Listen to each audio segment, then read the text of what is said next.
Hello, wrestling fans. How are you? Here they know what happened on NXT for April the 9th, 2024. I apologize this video is later happening. I woke up with pounding tension migraine I get, headache, and felt like somebody was, like had your brain and was chiseling away at it. Ended up like puking non-stop. Got so upset and missed the day off work, so I apologize. This video is up later than usually. I really apologize for that.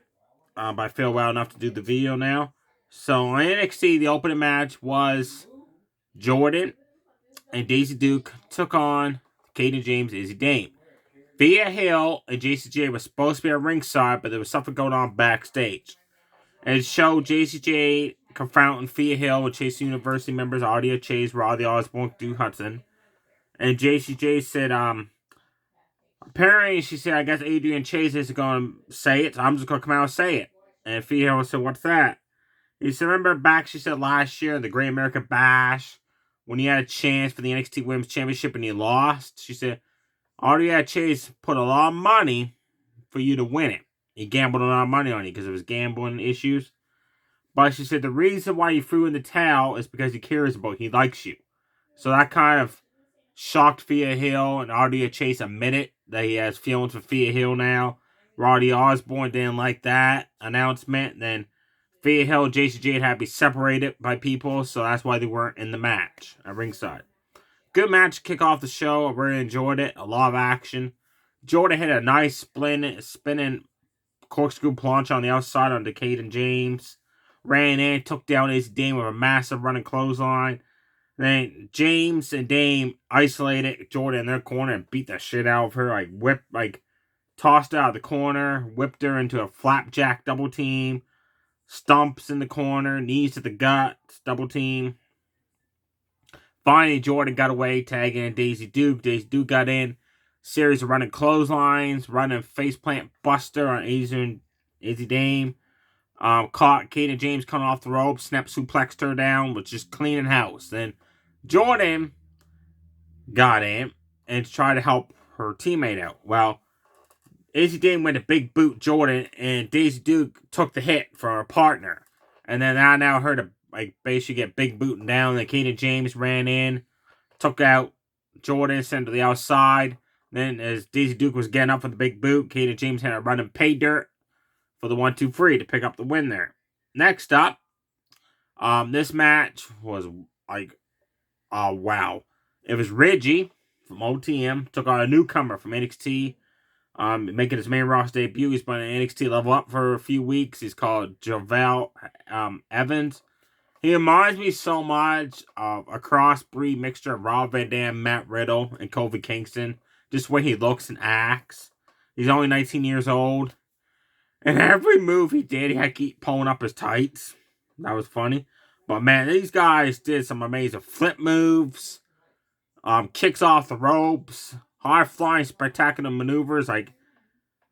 It's hard to give you a detail, the moves they did. It was just that really good of a match between these two high-flying, action-packed superstars. Javel Evans knocked down Reggie, bounced off the ropes, did a spinning corkscrew into a frog splash. That was awesome for the 1-2-3 to pick up his debut win. But you got to check out this match, folks, to see how well it was. Roxanne Perez came out. And she called out Natalya. Natalya came out and she said, you want to face me for the NXT Women's Championship? You asked me for a title shot on Raw. Get in here. We're going to have ourselves a title match. So Natalya took on Roxanne Perez for the NXT Women's Championship. And what a really good match. NXT put on 3 very good matches on the row. And usually that don't happen on a weekly show. Usually they put a couple good ones, a good opening match and a couple of fast ones, but not this week. Natalya and Roxanne ended up fighting outside the ring, where Natalya delivered one hell of a discus clothesline. Roxanne answered back with a snap suplex on the floor, then drove her back into the steel steps. Then smashed Natalya's face repeatedly off the announce table. And then part of body scissors in the ring. Natalya was able to get free of the body scissors. So Roxanne repositioned herself into a body scissors / headlock combination. Natalya finally was able to hoist her up, powerbomb her down, break free of the hold. Out of discus clothesline, Snap German suplex. Natalya went for the sharpshooter. Roxanne kicked her away. Natalya came off the ropes with that running drop kick she does to the face. Then applied the sharpshooter.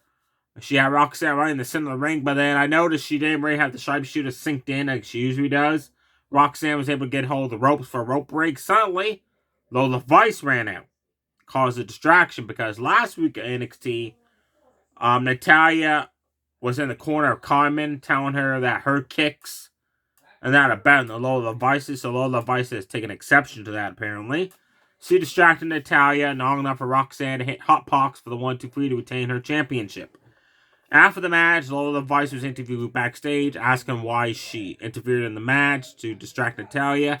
She basically confirmed what I said, that she said, my kick strike's the most dominating in NXT, not Carmen's. Natalya has a beef with me, apparently. Natalya attacked her from behind and just punched away on Lola Vice, and Lola Vice started fighting back. Referees had to separate them. That was awesome. Then Sol Ruca appeared in the picture and told Lola Vice, don't disrespect a legend like Natalya. So next week, NXT, Lola Vice versus Sol Ruca, 1-on-1. Next up, this match was set up backstage when Top Stacks and Luca and Rizzo was telling everybody that Tony the Dawn is taking a vacation, well-deserved vacation, and Drew Gulak's group of Bones, Cap, and Charlie Dempsey walked up, bragging about how they're going to be the best tag team, best stable NXT coming. The year 2024 is going to be their year, which, of course, the Mafia family took exception to that, which led to a tag match. Top Stacks, Luca came out with Rizzo, then Charlie Dempsey, Bones, and Cap came out. What I thought at first was going to be Charlie Dempsey and Bones, but then Dempsey jumped off the ring apron and Cap attacked them. So it was Cap and Bones was the tag team.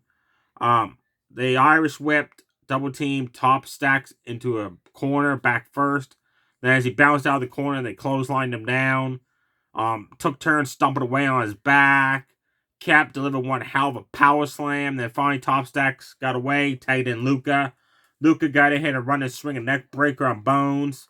Running shoulder tackle on Cap. The him and Top Stacks deliver. This was like cool. And you remember like the 3D the Dudley Boys used to do? Well, it's like that, but it turns into a code breaker. They did that onto Bones for the 1-2-3 to pick up the win there. The Mafia family stood tall after the match, saying that they're going to go after the NXT Tag Team Championships. Next up, we had OTM's Jada Parker with Reggie and the other members, Lucy and Price, outside the ring, took on Brianna Reese with her friends, Doofus and Malachi. Bell rang. Reese delivered a spine buster. Jada got up, ran, and knocked her down. 1-2-3, match was over. Yep, that was disappointing. Main event time. It was a rematch for NXT. Stand deliver. Braun Breaker and Baron Corbin defended the NXT championships against Axiom and Nathan Frazier. Nathan Frazier said before the match he's sick and tired of losing. He wants to win gold. The Heritage Cup doesn't count. He actually wants to win a title.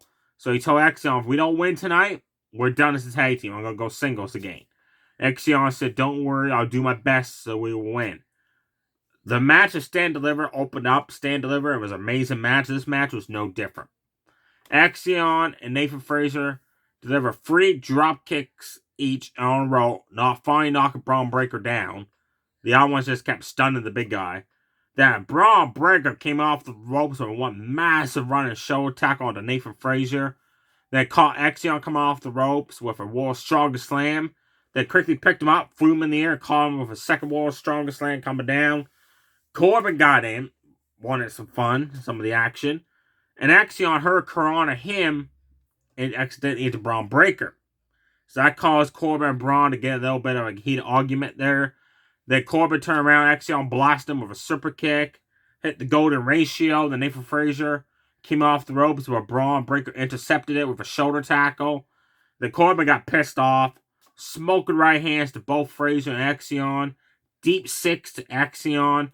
Deep 6 to Nathan Frazier. Like he was just destroying these guys. Then he flew him all over to the outside, and he was going back up. I think he was going to do like a dive through the ropes or something. Corbin was. But when he ran, Nathan Frazier came off the ropes, knocked him down with a clothesline. That was awesome. Braun Breaker went to spear Nathan Frazer at one point in the match. Nathan Frazer moved out of the way, and Braun almost speared Corbin. Corbin's like, whoa, whoa, whoa, whoa, whoa. Braun's like, I'm sorry. Braun Breaker turned around. XL and Nathan Frazer double team, drop kicked him into Corbin.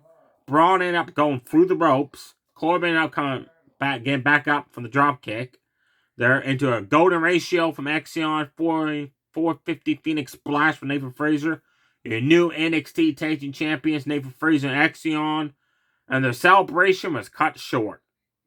Because every year during the WWE draft time, they always like to send superstars to Raw from SmackDown, see how the fans, react to them, and vice versa. Well, this year, they always like to send people to NXT.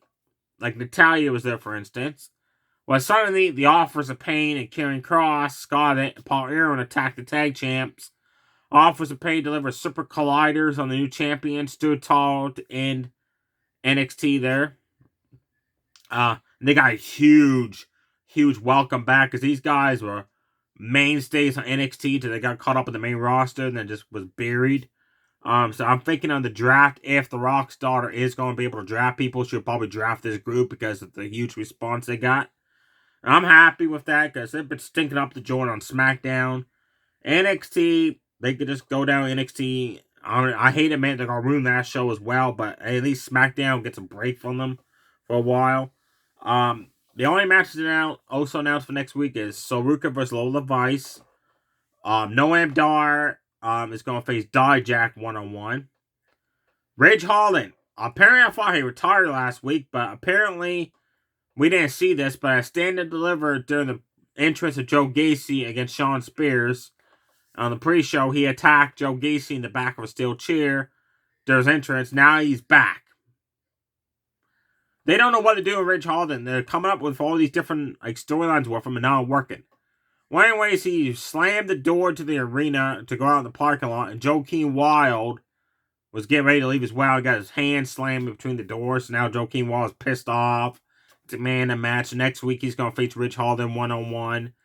And one more match has been added, and that match is going to steal the show, and I'll get to that shortly. So segments happen. Obafemi came out. It said, I defeated Josh Briggs, who suffered 2 fractured ribs in that match, but continued. Way to go, brah. Josh Briggs get out soon, man. He's going to be out for a little bit till his ribs are healed up. And he said, I defeated Dijak in an amazing triple threat match. And it was one hell of a triple threat brawl there. He said, who's next in the locker room to come out to face me for my North American Championship? Arvar of the Viking Raiders came out. He got in the ring, and I was a shocker. And the fans had wow, Arvar's here. He got a huge response. And Arvar's been great mid-card on Raw. And actually sending him to NXT may not be a bad thing.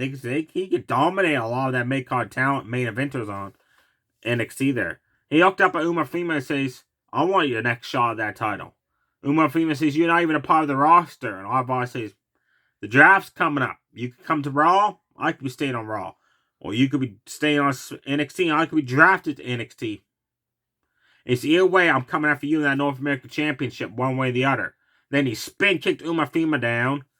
And they started just throwing haymakers. Arvar slammed him down again, picked up the North American Championship, looked at it, kind of gave a good old rub there, and just gave it back to the champion. He said, I'll beat you for that title. And he walked away. That was an awesome segment between Umafima and Arvar. And Umafima looked scared when Arvar's music hit. He was like, oh shit, right? Artie Valkyrie came out. Talked about once her arm is 100% better, she's going to come back for her NXT Women's Championship. So she told Roxanne Perez, you're on board time as champion. And suddenly, Tatum Paxi turned heel, attacked her lover, Artie Valkyrie, slammed her arm into the steel steps, attacked her. The referees pulled her away. Tatum Paxi said, for months now, I've told you I've had feelings for you, and we're just friends and all this stuff. She said, I want to go after the tag team championships, but you just want to remain singles champion. So she said, how does it feel now that you no longer are champion? She said, I was going to make sure you weren't champion. So she interfered in the match and Stand Deliver. She was actually trying to help Roxanne Perez apparently beat her for the title, not trying to help Audrey Valkyrie retain it. So Tatum Paxley's turned heel now. So it looks like we're finally going to have the Trish Stratus versus Mickie James feud all over again. Again, this time Audie Valkyrie and Tatum Paxley going at each other. And that Trish Stratus Mickie James feud from many years ago, that was a great feud. And I can't wait to see these two win them.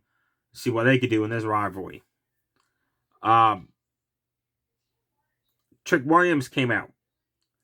He said that he's done with Camille Hayes. I finally showed the guy I'm more than just a tag team wrestler. I can do singles. I whooped your ass to stand deliver. I beat you fairly in the ring. He said, that's it. I'm done with you. I want to go after the World Championship. And he called out Dragunov. NXT World Champion Dragunov came out and he said, hey, I respect you, Trick. I've always respected you. I'm happy that you're finally a singles wrestler.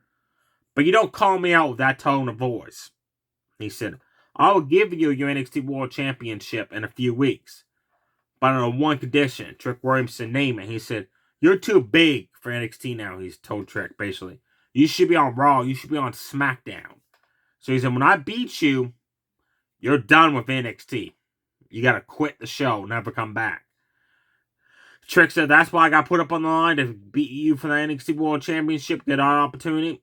Let's shake on it. So they shook hands. So in a couple weeks, they're having a 2-week live event thing called Spring Break-In, where they're going to have a series of matches in both weeks. So that's when they're going to have that World Championship match. But we don't know if it's going to be on week 1 or week 2. Suddenly, Trick Williams attacked from behind, knocked Trick Williams into Dragunov, delivered the Code Breaker on Trick. Then he picked up the World Championship and held it down and said, Trick, we ain't done. We ain't done by a long shot, he said. You were lucky when you beat me at Stand Deliver. He said, actually, I let you win so you get all this hype and all that.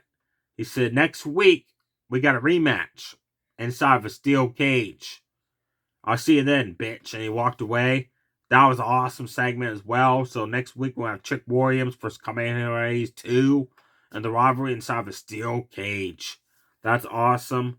Let me know below if you watched NXT this week. What were your thoughts of Natalya, Arvar, and Karrion Kross's faction showing up there to see how well the fans react to them? And nobody reacted at all to Natalya being there because Natalya has been WWE so long, they haven't done nothing with her. The fans have given up on her. Arvar got a huge response, and Karrion Kross's faction did as well. So I probably could see them being drafted to SmackDown. Or they might do the whole thing of the draft where if you're not drafted, you become free agents. A game where you can compete on any show. They might go down that route. I am curious who's going to show up Friday night on SmackDown from Raw or NXT to see how the fans react to them. Also, this was Braun Breaker's last match appearing in NXT. He's going up full time to SmackDown and that on the main roster. So now I understand why you lost the championships of Corbin. And what better tag team to give it to than Nathan Frazer, X Young? Because those guys have been working their asses off at NXT, put on amazing matches one after the other. So awesome, they finally got the championships on. Oh, and lose them to Offers of Pain, it looks like. What about Corbin? What are they gonna do with Corbin? I'd love to see Corbin go with Braun Breaker to SmackDown and become SmackDown Tag Team Champions and run that division. Because they are an amazing tag team. I don't want to see this tag team end just like this.